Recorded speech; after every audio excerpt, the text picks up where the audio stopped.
Hello. In Arthur Miller's The Crucible, it tells the story of the Salem witch trials in his own imagined version. And we hear the story of John Proctor, a man who believes himself to be sensible, somewhat wise, to be knowledgeable, a man who has cheated on his wife and has stopped going to church because of his own guilt over his actions. A wife who does not flat out accuse him of what he has done, but still acknowledges what he did. She is pregnant, and he stands accused as he tries to defend his wife from the allegations made by his affair partner, Abigail, and instead he finds himself condemned, standing beside people he's known for years, who he knows to be worthy, honorable people of integrity. He knows that they are everything that he is not, and yet they stand condemned. And when he is asked to make a confession that he too has been dancing with the devil, like he's been accused of, even though it's a lie, he protests until he's pushed long enough where he does agree. And he agrees. But when they ask him to sign his name to this statement that he has danced with the devil, he's been practicing witchcraft and all of these things, he refuses.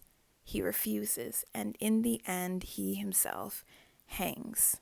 This stands as one of the most iconic lines to me, where John Proctor is there before his peers, is there before these people who want to condemn him and his life, and he says, "I will not sign." And they ask him why, and he says, "Because it is my name.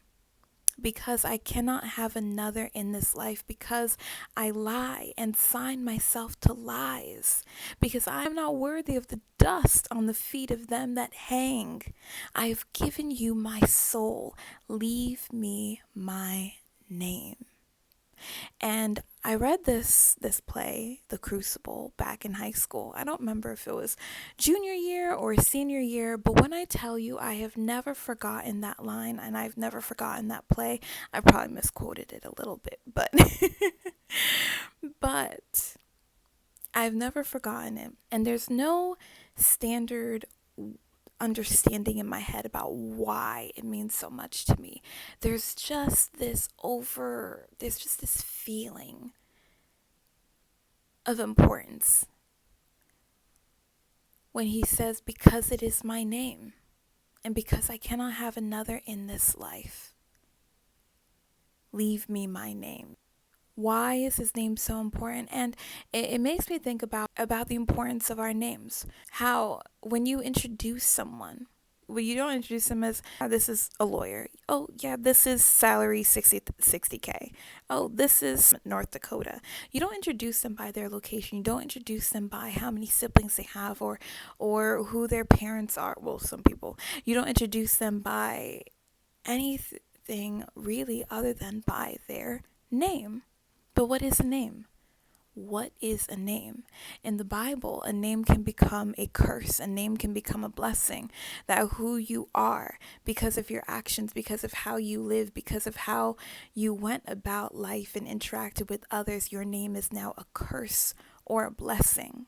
And also in the Bible, you have a name becoming the very name of an entire tribe of people because they are the descendants of those people. I mean, you still have that today. That because, like, imagine a bunch of Brendanites out there in the world one day. But a name, it carries, it stays with you. That if your riches fall away, if you change your job and your location, you move thousands of miles away, you learn a new language, everything about your life changes.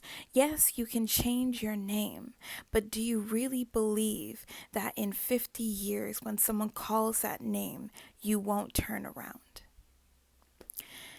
When I think of a name, I think of how there's some names that when I hear, I'm like, I want no interaction with such person. I don't want to know them.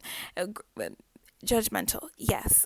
But have you ever interacted with so many people with a certain specific name that you're like, never again? Never again. Think of Recess and all of the Ashleys and how they were all these mean girls, except for one, which was Spinelli, and her name was actually Ashley, but she went by Spinelli. But can you imagine calling her Ashley? No, it matters because when you think of a Robert, there's a difference between a Rob and a Robert. There's a difference between a Bill and Will and William. Even though it's all the same name, there's something about how you call a person that makes all the difference in how you see them. Our names are more than just what we surround ourselves with. It's almost like our character. It's our stamp. It's our stamp and our seal of who we are. Who are you? I am Brenda. And what does Brenda mean? When I think of my name, I think of how I'm going to go out into the world and present myself, of the kind of person that I want to be. When I think of signing my name to something as an adult, because you don't think of this as a kid, but when I think of signing my name to something, I ask myself is if this is really something that I want my descendants, my future people, the people to look back on and they see my name involved in this. When I think of John Proctor and his speech, I think of how we don't place enough importance on our names and what we sign ourselves to, and the the footprint that we are leaving on this earth. But what I'm trying to say is I'm trying to get to a place in my life where when I think of my name, when I sign my name, when I place myself in certain circles, I'm trying to hold myself with integrity. I'm trying to determine what I believe in. What I believe in and what I stand for before I go out into the world. At least that's how I take it. I take it as when people hear my name, will they think a blessing or a curse? When they hear my name, will they think of the things that I've stood for or the things that I've fallen for? When they hear my name, will they think of all the other Brendas that have screwed up, or will they think of the Brendas that did right? When they hear my name or see my name, what will they think of?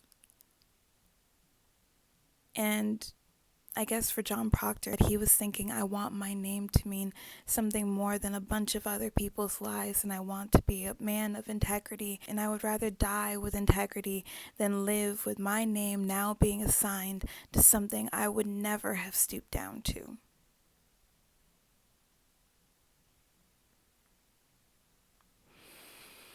I don't think this video has to make sense because I think it's worthy of a discussion. What did John Proctor mean? And whenever I try and nail it down, I'm like, it's difficult. Anyway, what do you think he meant when he said, because it is my name, because I cannot have another in this life, because I lie and sign myself to lies, because I am not worthy of the dust on the feet of them that hang. I have given you my soul. Leave me my name. Then maybe if we boil everything down,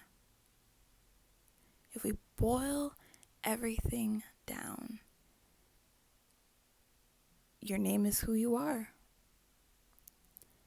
It's the very brand by which you step out into the world. The very way that you present yourself. And you present yourself how you want to be seen, right? When you're trying to present yourself a certain way, that means you want to be seen a certain way. Or you want to be a certain way. Yeah, I think it would come down to who you are. And when I think of my name, when I think of saying, who am I? It does always come back to I am Brenda. And Brenda is many things that are just at the heart of me. It's not my clothes, it's not my job, it's the things at the very heart of me. And when I think of it that way, How can I sign my name or put my name to things I do not believe in and I do not agree with? Yeah, now I'm rambling. All right, let me know your thoughts. And if you have ever read The Crucible by Arthur Miller, who, by the way, was married to Marilyn Monroe. Weird. Very weird stuff. They did divorce. Anyway, bye.